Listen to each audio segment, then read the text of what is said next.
Muito boa noite para vocês, meus queridos inscritos. Se você não é inscrito, curte o conteúdo aqui ou não me conhecia, muito prazer.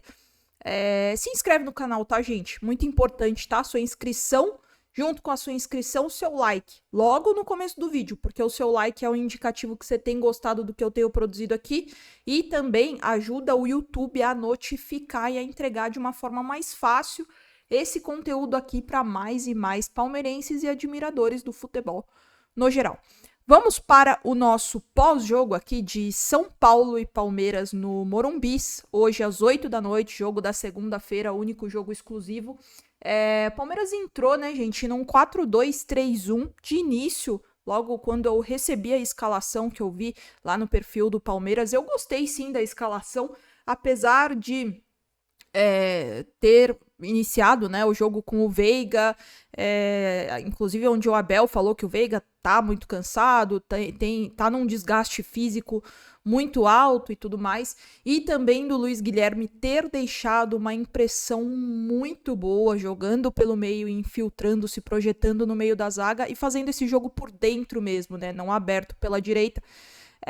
Como eu falei, mesmo com esses fatores eu gostei, porque foi com o Estevão, foi num 4-2-3-1, tirou os 3 zagueiros, né? Eu acho que alguns posicionamentos são melhores no 4-2-3-1, principalmente com o Gomes. Como eu falei, colocou o Estevão, tem uma verticalidade, tem o drible, tem a quebra de linhas, que é muito importante nesse jogo, né, quando não é em casa, quando não está nos seus domínios. O menino é ágil, é rápido. Como eu falei, a quebra de linhas ela é muito importante, principalmente quando o adversário que está na sua casa vem jogar com os 3 zagueiros, né? Então, realmente, eu gostei da escalação e eu faria realmente 2 mudanças, né? Claro, é o que a gente sempre fala, né, gente? O Abel, que é o técnico, ninguém tá aqui pra achar que sabe mais que o Abel. Aqui a gente dá a nossa opinião, eu dou a minha opinião, faço as minhas análises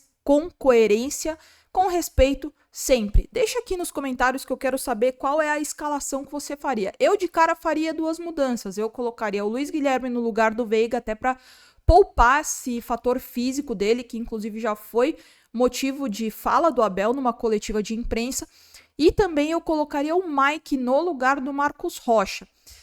Existe um ponto aí no lugar do Marcos Rocha que talvez o Abel quis, talvez não, né, gente? O Abel, ele preza pela experiência, ele preza por esses pilares que são dessa famosa espinha dorsal do Abel Ferreira, e o Marcos Rocha é um desses atletas do elenco do Abel Ferreira. E também uma outra questão é que geralmente jogos com 3 zagueiros sem pontas muito agudos, que era o caso do primeiro tempo do São Paulo, a tendência é do Marcos Rocha fazer jogos melhores do que com pontas muito agudos, muito agressivos, com muita velocidade em jogo. Foi o caso quando o Ferreirinha entrou. Quando o Ferreirinha entrou, o Marcos Rocha, ele não viu a cor da bola, tanto é que o Mike entrou, fez uma substituição de lateral por lateral, o famoso 6 por meia dúzia, que realmente o Marcos Rocha não viu o Ferreirinha, ele estava passando como ele queria. Mas a gente vai chegar lá nesse tópico. Era um jogo com bastante expectativa, né, gente? É um jogo que tem sido entre São Paulo e Palmeiras, Palmeiras e São Paulo, é um jogo bastante acalorado, tanto dentro de campo quanto fora dele, ou seja, nos seus bastidores, tudo que envolve o choque rei. Um jogo também com contextos diferentes. O Abel vai para o seu 4º ano aí no comando técnico do Palmeiras, enquanto o Zubeldia acabou de chegar, né? E isso torna um cenário atípico, justamente porque o Abel Ferreira não tem esse histórico de jogos contra o Zubeldia, não tem um histórico, não tem um retrospecto contra o novo técnico do São Paulo, que deixa uma expectativa ainda maior para esse jogo. E no primeiro tempo, até os 15, 20 minutos, eu tava assim gostando da postura do Palmeiras. O Palmeiras estava conseguindo neutralizar essas infiltrações, pouquíssimas infiltrações do São Paulo no campo do Palmeiras, no campo defensivo do Palmeiras, né? Então conseguia neutralizar. O Palmeiras estava assim muito bem postado, o Palmeiras queria ganhar campo, né? Acho que era bem nítido, muito evidente que o Palmeiras ia aos poucos ganhando campo, o campo do São Paulo, o campo de defesa do São Paulo. E muito com a movimentação, obviamente, para gerar o espaço e o espaço gerar, claro, a oportunidade de gol. Apesar dessas movimentações, o Palmeiras teve apenas uma chance clara, e o São Paulo também, com Alan Franco, que o Richard Rios dava assim a condição, e teve uma finalização ao gol do Everton, enquanto o Gustavo Gomes cabeceou e o Rafael fez uma difícil defesa, né? Uma defesa no chão, que foi de um escanteio que o Veiga bateu, o Gustavo Gomes cabeceou e realmente o Rafael fez uma defesa tendo somente uma oportunidade para cada lado. E aí se tornou um primeiro tempo bastante burocrático, né? Um jogo muito faltoso, muito truncado.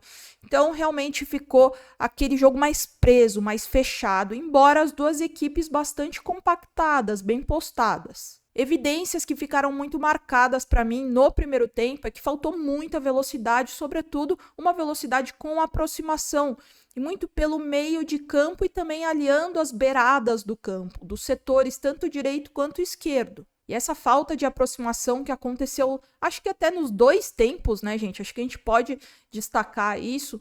É realmente a tomada de decisão errada. Quando você não tem aproximação, é muito mais difícil você ter uma tomada de decisão correta, um passe mais correto, um passe mais certo para deixar o companheiro na cara do gol, um passe que faz a diferença, que clareia jogadas. Isso realmente é mais difícil, o que realmente não aconteceu no jogo do Palmeiras, e a gente pode falar que nem no jogo do São Paulo também. E aí que no segundo tempo teve uma mudança, uma correção de posicionamento.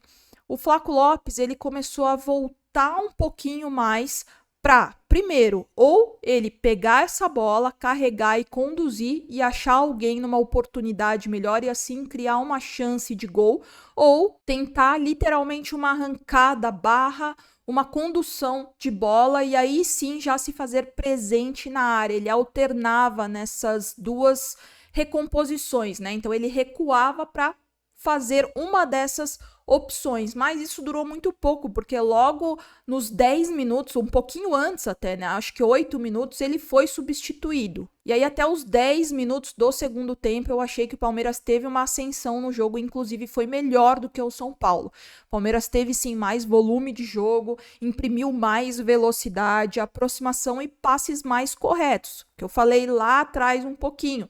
Quando você tem aproximação e velocidade junto, a chance, a tendência de você ter passes mais corretos e ter mais oportunidades, por quê? Porque você gera oportunidade através de espaço, né? Então, é a aproximação, a quebra de linhas, o passe correto que te dá essa oportunidade. Foi o que aconteceu nesses 10 minutos aí, esses 10 minutos iniciais do segundo tempo.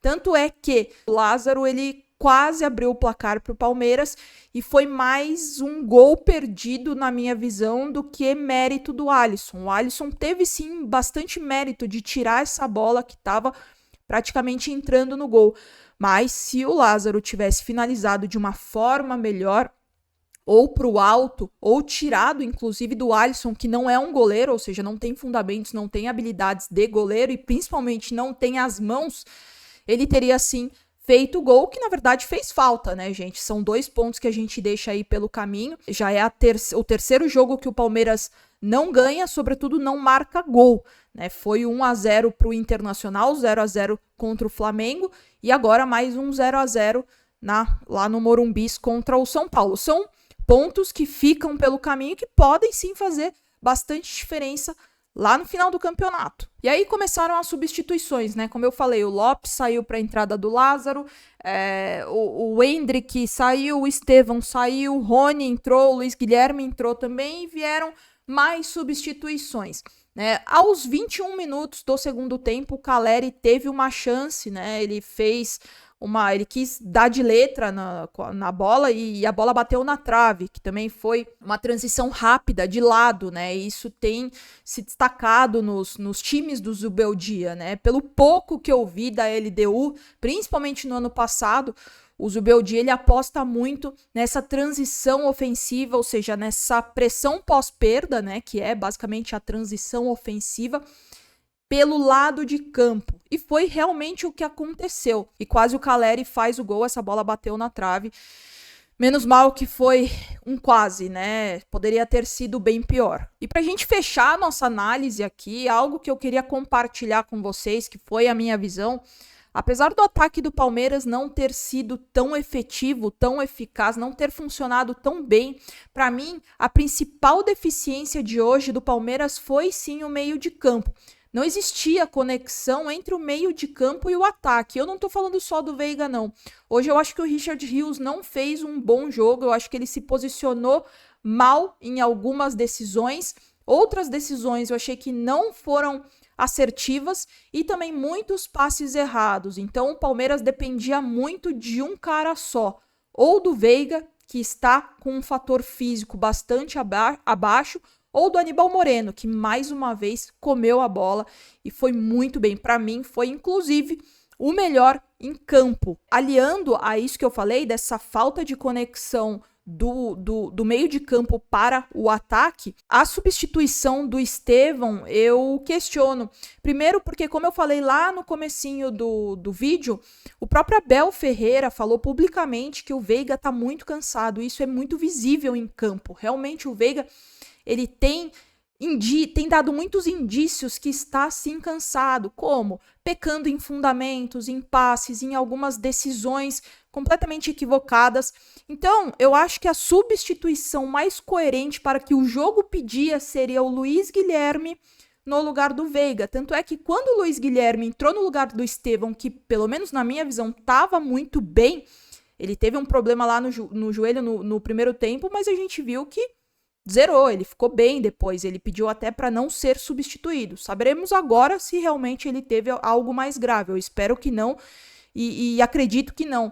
Mas acho que a substituição mais coerente seria sim a do Luiz Guilherme no lugar do Veiga, para dar mais essa aproximação, e deixou um recado muito transparente, muito cristalino de que está pronto sim para substituir o Veiga e pelo menos revezar com ele. Em um tempo joga o Veiga, ou no segundo tempo joga o Luiz Guilherme, mas assim, eu acredito que quando o campo grita muito as evidências, como tem gritado, né, dessa transição do Luiz Guilherme para o lugar do Veiga, que inclusive fez uma postagem sobre isso, eu acho que não tem mais como justificar tanto a permanência do Veiga nos dois tempos. Se o Luiz Guilherme ao menos tivesse entrado no segundo tempo no lugar do Veiga, essa conexão entre meio de campo e o ataque teria sido, sim, mais eficiente. Mas eu quero muito saber sua opinião, gente. Deixa aqui nos comentários.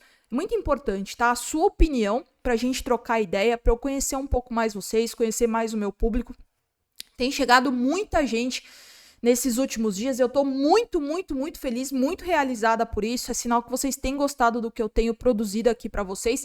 Se você não deixou o like lá no comecinho do vídeo, deixa agora, ajuda de qualquer forma também.